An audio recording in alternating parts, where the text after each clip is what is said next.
In this episode 466, you will discover how a journey from maximum security prison to a 3-year silent meditation retreat unlocked purpose, true freedom, inner peace, and self mastery.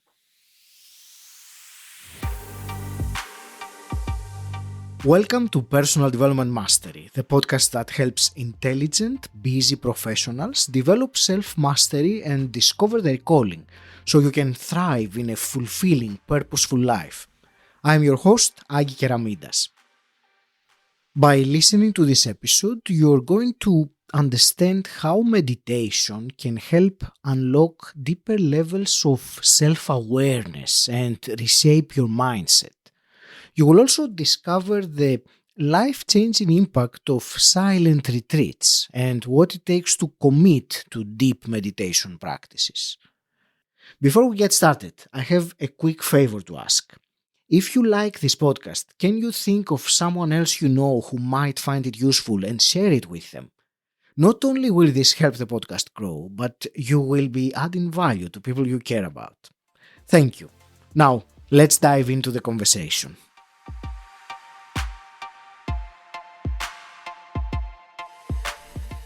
Today it is my real pleasure to speak with Earle Birney. Earle, you are a dedicated meditation teacher and spiritual guide with over 27 years of experience and one of the core curriculum developers for the Yoga Studies Institute. Your journey began in an unexpected place, a maximum security prison in New Zealand, where you discovered the transformative power of yoga and meditation. Your profound commitment then to spiritual growth led you to complete an extraordinary 3-year, 3-month, and 3-day silent meditation retreat. And you are passionate about making complex spiritual teachings accessible and practical for everyday life, helping people cultivate mindfulness, ethical living, and a deeper understanding of reality. Earle, welcome to the show. I'm delighted to have this conversation with you today. Cool. Looking forward to it. Thanks for sharing the time. You know, your story, even the little things that I hinted are truly fascinating, and I will ask you in a moment. The main things I would like to explore in this conversation is meditation, mindfulness, spirituality. Meditation is probably the word that would dominate what I would like to discuss mainly. I would like to hear a little bit about from your side this story of, I understand that you decided to travel the world and not settle like most people do. And then somehow you ended up in prison and that led you to the spiritual path. So I would like to hear that story so we can get a bit of understanding of where Earle is coming from. Yeah. I think growing up, I had in my mind, there was as a teenager, what's life all about? What's the meaning of life? And I didn't seem to be finding it in, observing what my parents did or grandparents did or my culture was doing so much, as far as feeling this pressure of, here's your life. Go to high school, go to university, work 50 weeks a year for the rest of your life, have a house, have a kid, have a mortgage. And it, was a simplistic view, but it didn't fit. Mm-hmm. And it just didn't, I don't know. It's like, God, there's got to be more to that than for me. Like my grandfather worked at a mill. He painted at a mill for 50 years from, high school to retirement. And he, in his way, had a beautiful life, but I knew that that's just not going to work for me. And so it was kind of this quest of freedom. I really valued my time as a commodity that I would never be able to replace. How can I maximize my time because my life can't be about work. That part was clear, and I didn't really have an answer for what it was about then. And in fact, my answer was it's not really about anything. It's about having fun. That was kind of my worldview at the time. Was As many at this age, yes, I would. I certainly was also in my early 20s for sure, and late teens. yeah, yeah. And there was Yeah. a, I was kind of into this turn on, tune in, drop out culture that was experimenting with alternative states of consciousness Mhm. through drugs or through drinking. And part of that I think was healthy and intriguing and interesting and productive, and most of it wasn't. But I was navigating, and I was about to finish university, and I just left. I had 4 months left. I took out a student loan, I got a ticket around the world, and I left. I didn't want to finish, and that next step didn't make sense to me. So I was looking for what that next step was. And, Mhm. I was traveling around and selling drugs to maximize my time. Really, it wasn't much more than that. I wasn't trying to make a ton of money or. Right. Uh, yeah, I was sharing this story the other day. I remember picking apples up by Brisbane, and we spent 10 days picking apples, 10 hours a day, lots of hard work, driving the tractor around, hauling the apples around. End of 10 days, everyone got paid out, and I just remember selling. I was selling LSD at the time, making more money in half an hour than I did in 10 days, and just that's it. I'm done. It's just not a good trade. Mhm. My Mhm. time is worth more to me than that.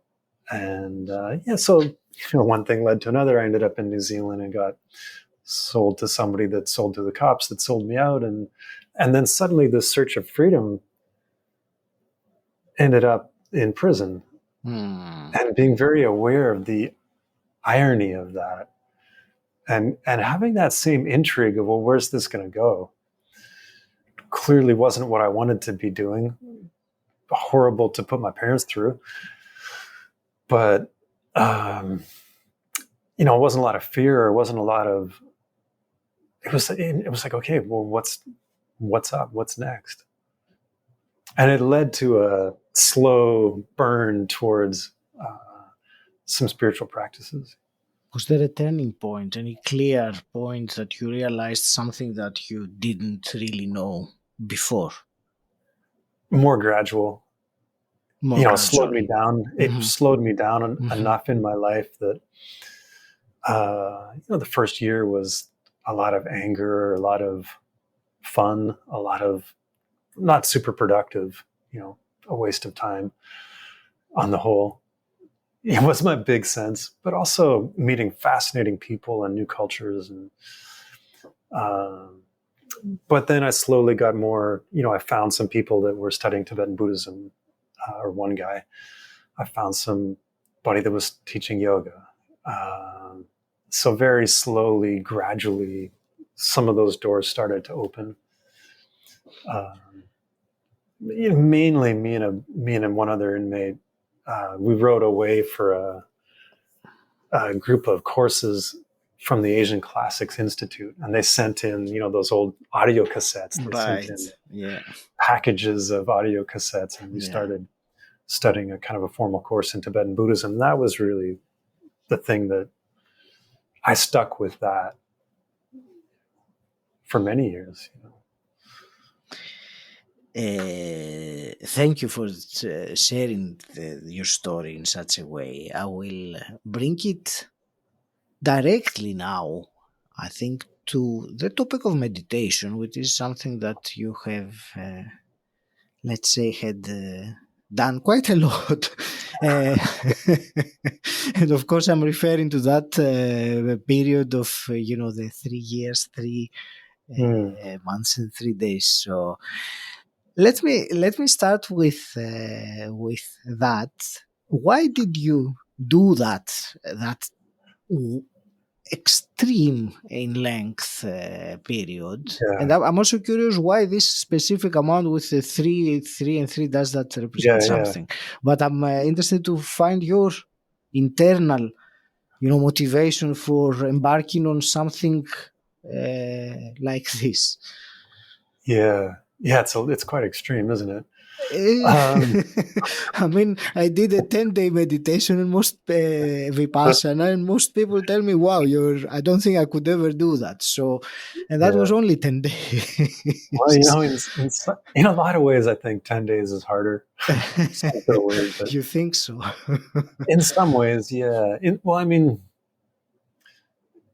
I feel very lucky to have been able to take 3 years out Mhm. and to spend that time. But you really drop everything to do a 3-year retreat, and you Yes. cut all ties in a way that you're not able to do in a 10-day retreat. Mhm. So the mind is still very engaged in the world in ways. 10 days we get in, and there's a few days to kind of let go of all of the rush of getting into retreat, and then there's some time of hopefully some peace and some depth, and then the last few days are thinking about coming out again. And so 10 days in some ways it's beautiful. It's got its own unique challenges, whereas as we extend our retreat time to a month or 3 months, or for me 3 years, like that, there's more of a letting go that allows us to Mm. really enter into that experience in a different way. Certainly 3-year retreat is like that. So, I had helped start we had called it a Buddhist university retreat center, unaccredited university, and we did a 7-year advanced program studying Tibetan Buddhism, meditation, yoga philosophy, Sanskrit, Tibetan, all sorts of coaching, Mhm. uh, all sorts of different subjects. And at the end of that 7 years, really, which was 15 years, Mhm. it was, I felt like I'd done university. I had done, my master's program, and there's a tradition in Tibetan Buddhism to do long retreat. 3 years, 3 months, 3 days. Why that number? My understanding is they don't really have weeks. So Mhm. there's no 3 weeks. I don't know if that's true. Right. If you add up 3 years, 3 months, 3 days, it doesn't really come to a obvious number as to why. So I never heard a good explanation. But it is certainly an amount of time that you really can let go of, step back from the world to we're so caught up in the world of journeying externally, um, different countries or different experiences, different cultural experiences, this outward nature of our lives, and to have that opportunity to go that deeply inward, or to so intimately get to know one spot, never really leaving one spot for 3 years. It's a whole new magical exploration that, why I think, the why was I had studied a bunch of philosophy and a bunch of theories, and I wanted to meditate on them and see if I could internally realize them.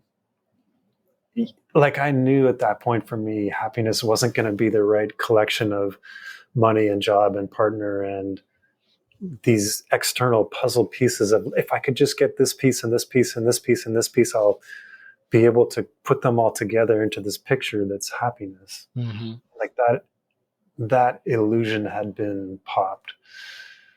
And so, what's left is it's not a giving up on an idea of happiness, but having to, well, let's look for it inside. It's not a rejection of work. It's not a rejection of relationship. It's not a rejection of money, but it's a rejection that those things are the be all and end all. Mhm. And, okay, well, is there something that I can tap into that allows me to find happiness in all of those things?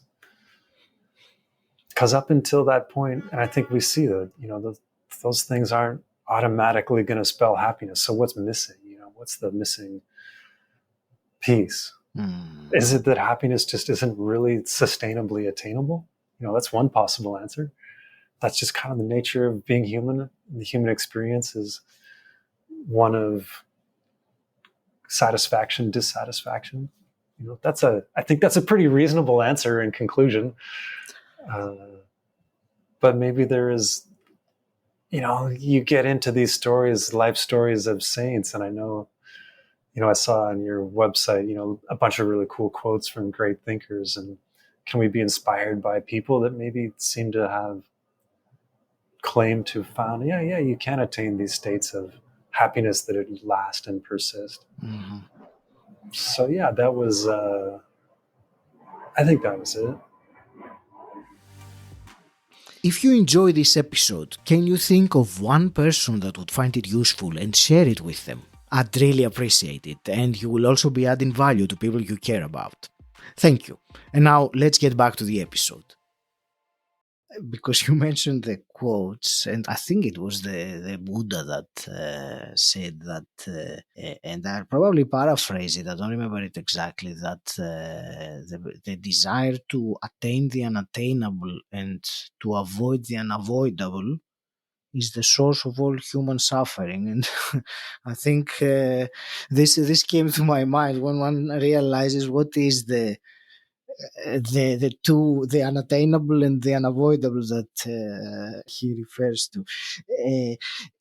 El, I want to ask you, because I know you are obviously a big proponent of the silent meditation retreats. I want to ask, let's say someone listening right now, one of our mastery seekers, that she or he, they do they meditate, they practice meditation. However, they have never done a silent retreat, like a 3-day or a 10-day, like the one that I did. What would you tell them as perhaps something for them to consider it, or if they're already considering, to nudge them to do it? Yeah. I think the best thing everyone can do is just drop out and go right into 3-year retreat.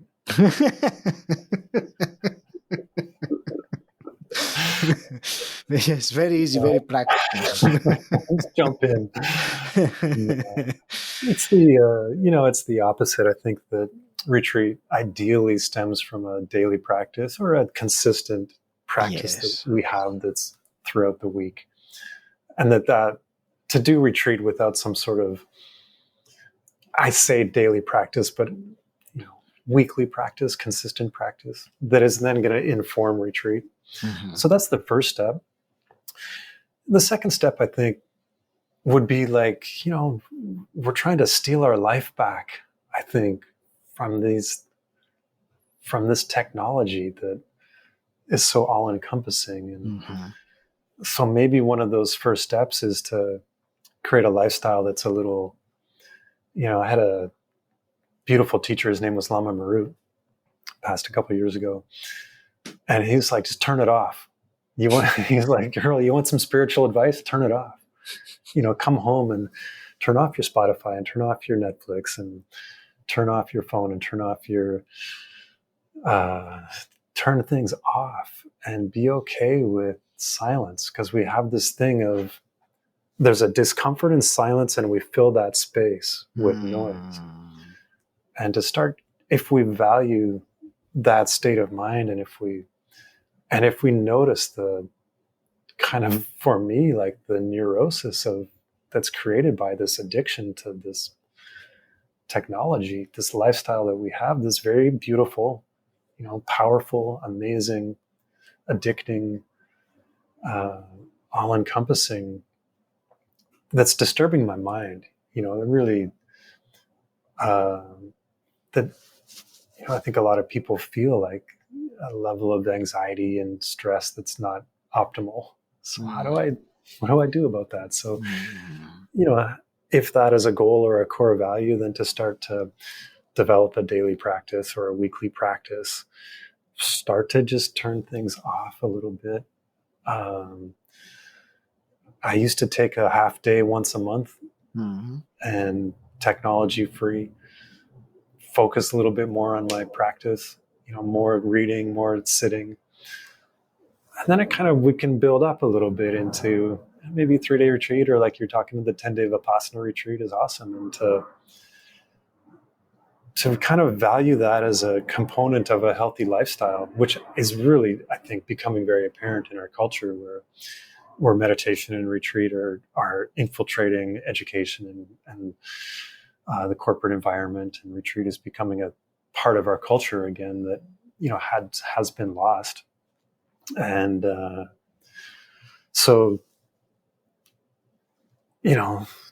valuing that time, which means we might have a little bit less vacation time, or it means we might have to give up a little bit of, I don't know, second job and less, I don't know, like if it's a core value, if it's something, we're going to have to kind of create space for that in life. And then I think, for me, there's a goal to have a retreat or two every year, and to bake that into, I want to have some vacation. I want to be able to go home and see my family. And I do want to take time out to have retreat, and to retreat and recharge, to go forward. Like that kind of has been my experience with retreat. Is it's just been hugely beneficial in my life. And then the last thing I would say is, finding a good teacher. I think meditation, we have this feeling that it's just sitting, I had a partner once, she just called it sit down, shut up. It's like, I'm going to go, it's like, oh, you're going to go sit down, shut up. It's like, yeah, I'm going to go sit down, shut up. That's what she called it. And I think we kind of think that, that I think there's a lot of room for good instruction, and there's not a lot of it out there. There's a feeling like, why do we need to strive to be better at meditation? It should be like the one thing that we don't have to have all of that pressure to get better at, or, I just want to sit down and relax, and I want to sit down and enjoy a moment of nature. I don't want to, what more to it is than that, and just shut things out. And I think that's very beautiful, and people connect in that way and connect to the divine in that way. I think that's a part of meditation that's great. And there's a whole nother aspect where we really can train the mind. And I think that needs some good instruction. Retreat needs instruction. Retreat is a skill. And, I help a lot of people get into retreat, how to prepare for retreat, how to be in retreat, what to do in retreat, and then how to come out of retreat.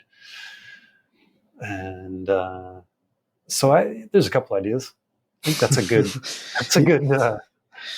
That's great. No, thank you very much. They were very useful, and I wrote down something that you said, that we have developed to discomfort in silence, and I think many will resonate with that. And you said that we tend to feel it with noise, and when you think about it, sometimes it's really noise rather than.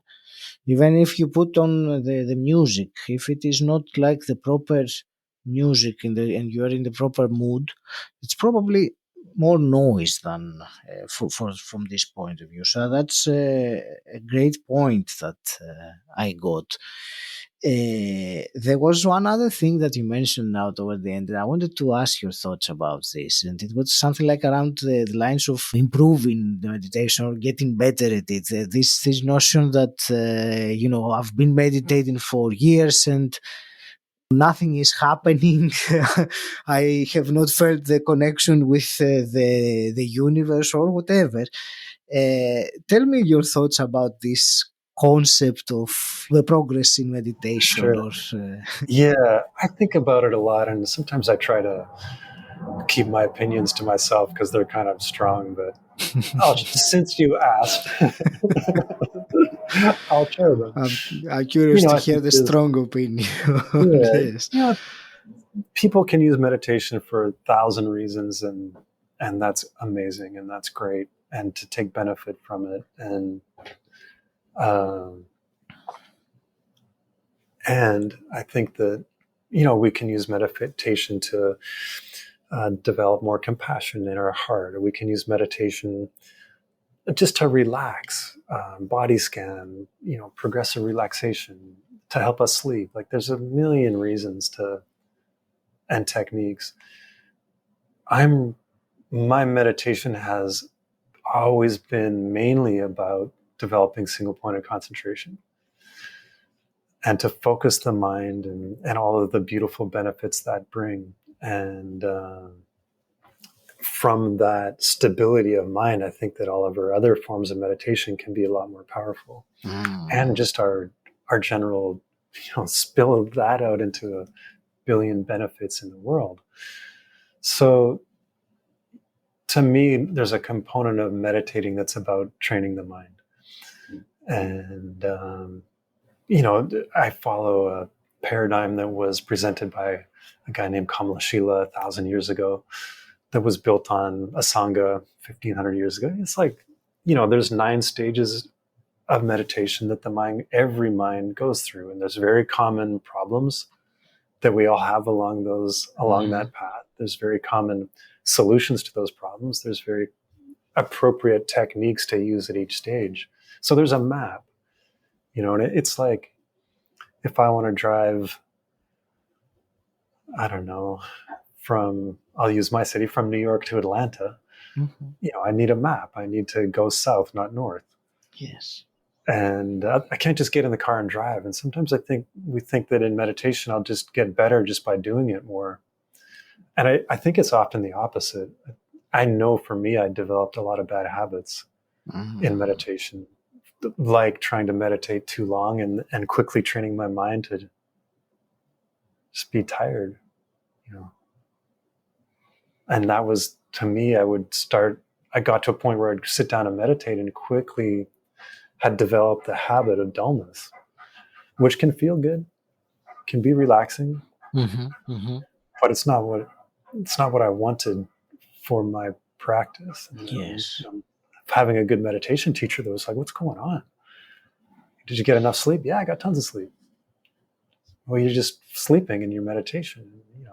And making me stand up. I'm the guy standing up in the back of class to try to get rid of those bad habits. So I think that we can have a map of, common problems and common, problem number 1 that we all face. Waking up in the morning, I don't want to do this. I don't want to meditate today. And that being an impediment to our progress in meditation. And so how do we develop a consistent meditation practice? So like that, like we can, and then that spills out into, increasing the power of our mindfulness and the capacity to be aware of what's going on in my mind, so that I can get out of those negative thought cycles and get out of those funk. I'm just like, I'm ruminating on the same garbage all the time. And having that space to the space and capacity to redirect my mind into a response of compassion, or to a response of thinking about things that are more productive, or to just spacing out less and be more productive in my workplace, or being able to have a conversation with somebody and not be so busy thinking about work or what I want to say, that I can actually connect more effectively to the people that I'm trying to connect with. And that's all tied into the capacity to train the mind.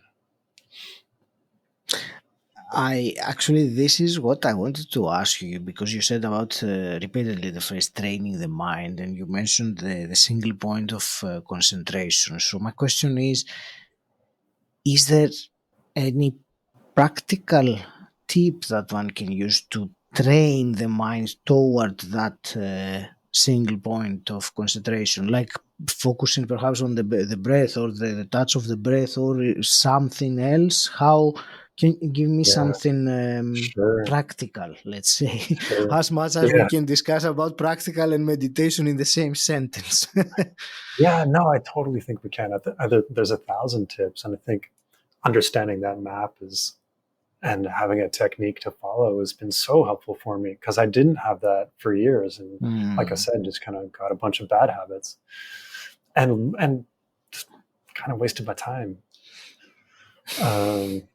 And again, like, I'm being very goal oriented about a thing that a lot of people don't want to be goal oriented about. And that's that's fine.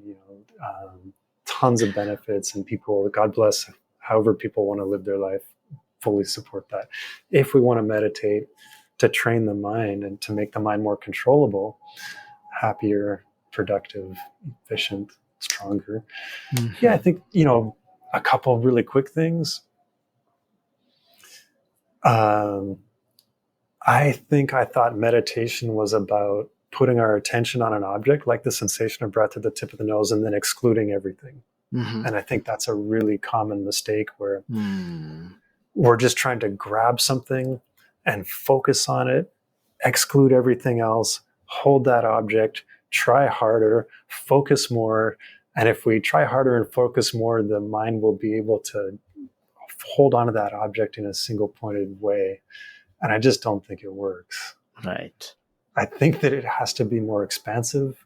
I think there's an idea we can put our attention on an object like a spotlight. And that's an important aspect of how we can hold on to an object. And then there's another aspect of expansiveness that allows us to keep the mind energized, for one, by allowing more input and sensation and awareness of their environment as we're holding on to that object that keeps the mind bright and vivid and awake.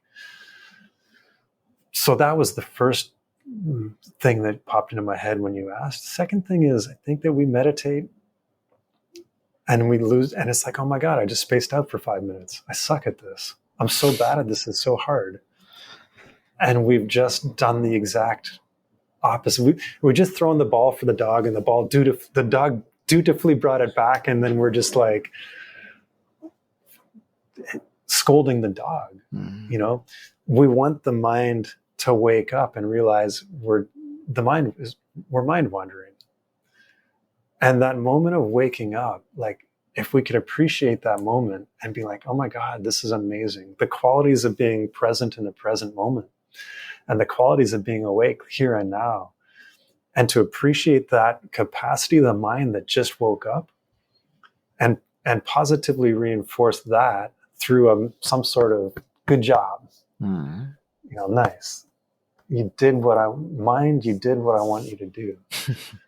And then with that joyfulness, come back to the object, reset the intention, and then start that process over.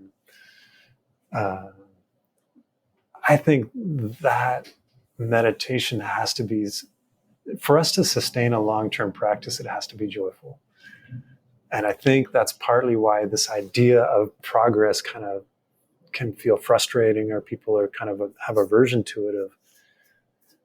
But I think if we can be successful, and if we can get the mind to be, this is something I want to do. I feel successful. I feel good. I'm getting the benefits out of it. It's a huge step in having a consistent meditation experience. Thank you. You said about we want it to be joyful, and it's so true. And from my personal experience, the more I focus on a specific outcome that I want, and I mean generally now, the less joyful I become. So the less I focus on the outcome, and I focus on the process, and the enjoyment of the process. It could be the actual moments of at the time of meditation or any other process. So when when there is less attachment to the outcome, I'm having more joy.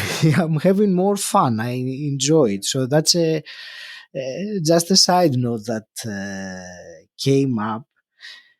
And there was something that you said that is I found it very interesting as a concept, when you were saying that a common mistake that people do when meditating is that they focus on the nose, for example, or the tip of the nose, or the breathing, and trying to exclude everything else.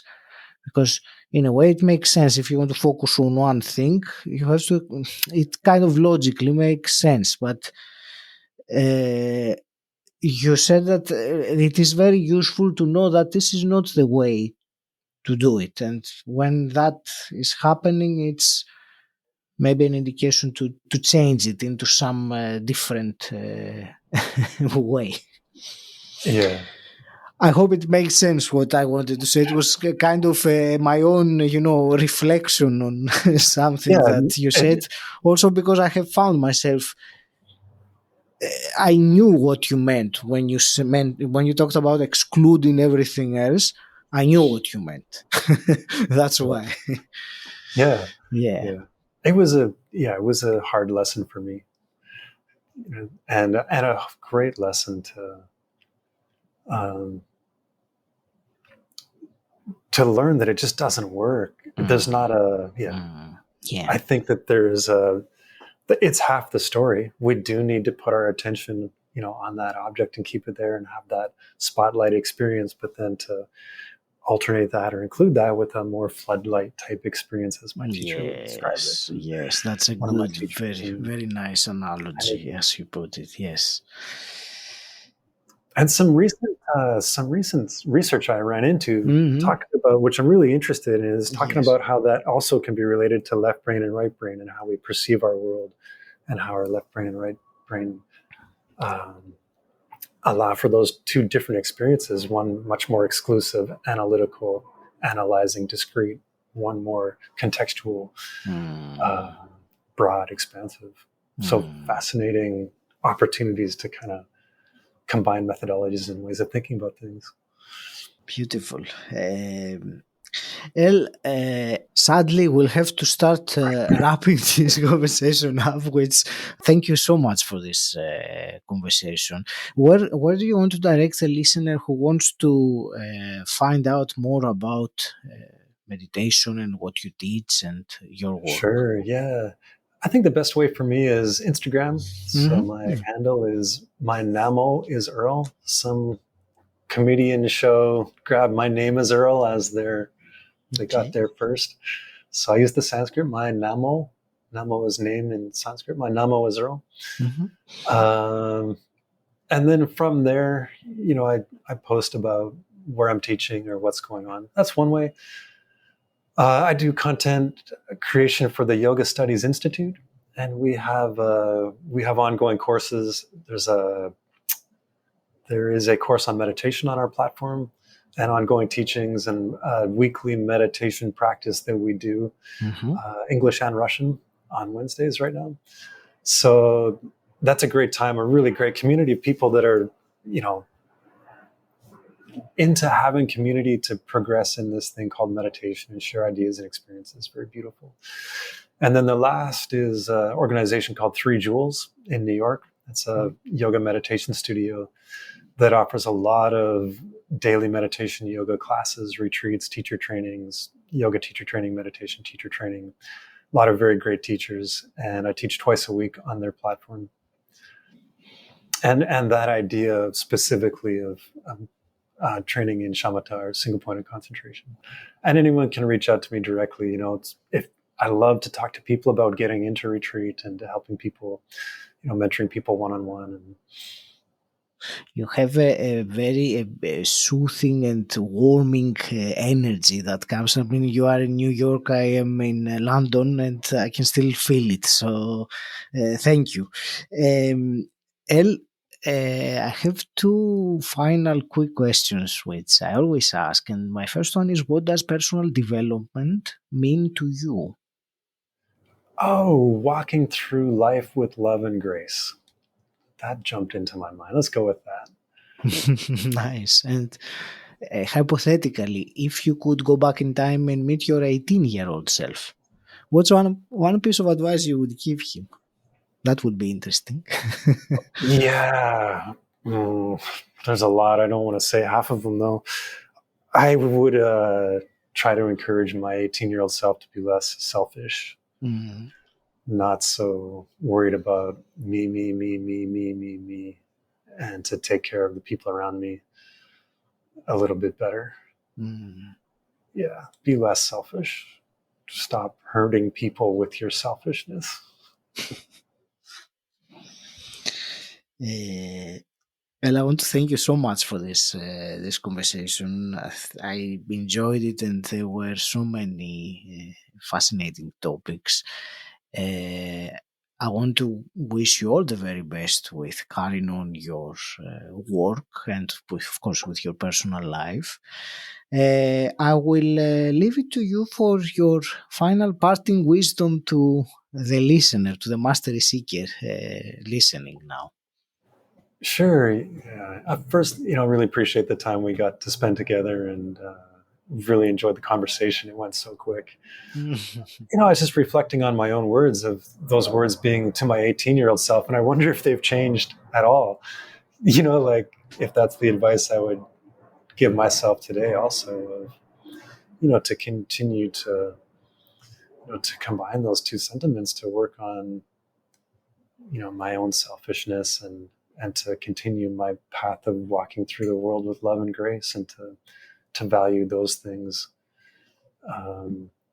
We just had an election, and the number one concern for people, both sides, is economy, and that's important. People having a good economy is important, but if we valued also walking through the world with love and grace, and working on myself to be a little less selfish, and concern more about other people in addition to me. There's, if I can be a more gentle, compassionate, loving, assertive, productive human, then awesome. Economy is important. Can we add to that with a more humanistic approach as well? I hope you found this episode enlightening. If you want to continue the journey further, join us in our free community Mastery Seekers Tribe. It is a space to move from inspiration to implementation, from knowledge to action. If you're not already a member, you are invited. Go to masteryseekerstribe.com. And until next time, stand out, don't fit in,